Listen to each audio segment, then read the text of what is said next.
परंपरा पर गौरव की अनुभूति होनी चाहिए, और हम भारतीयों को तो और भी गौरव की अनुभूति होनी चाहिए। जितनी प्राचीन परंपरा संस्कृति हमारी है, इतिहास से भी परे हम लोग हैं।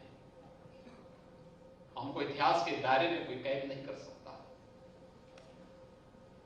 उससे भी आगे जाकर के हजारों करोड़ हजारों वर्षों की एक इतिहास है हमारा, हजारों वर्षों का है।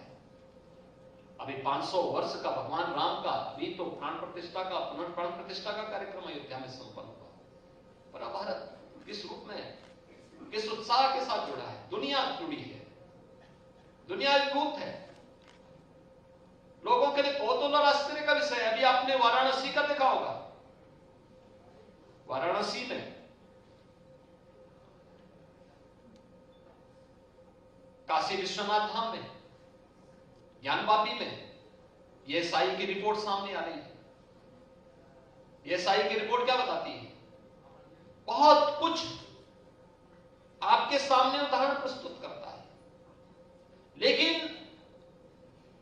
उस विरासत पर जो प्रधानमंत्री मोदी जी ने आजादी के अमृत महोत्सव वर्ष के समय आपको उपलब्ध कराया था, हम आजादी की लड़ाई को अपनी आंखों से नहीं देखे, देश को आजाद होते समय हम नहीं देखे, लेकिन जब देश अपनी आजादी का अमृत महोत्सव मना रहा था, हर घर तिरंगा के माध्यम से हम इस महोत्सव में सहभागी बने थे, क्योंकि हमारे पूर्वजों ने इस लड़ाई को,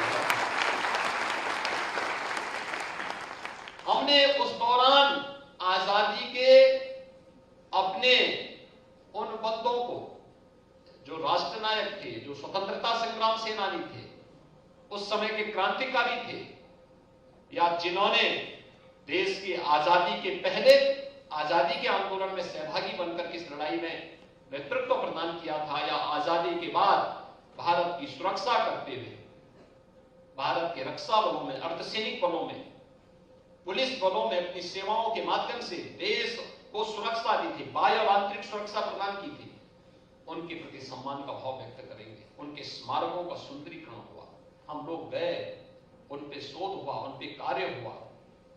ये चीजें उस समय प्रारंभ हुई। तो विरासत पर गौरव की अनुभूति कर रहा है। हम राम पर इसलिए क्योंकि राम हमारे पूर्वज थे, कृष्ण हमारे पूर्वज है। केवल हमारी आस्था नहीं, हमारी विरासत भी है, और हम उस परंपरा पर गौरव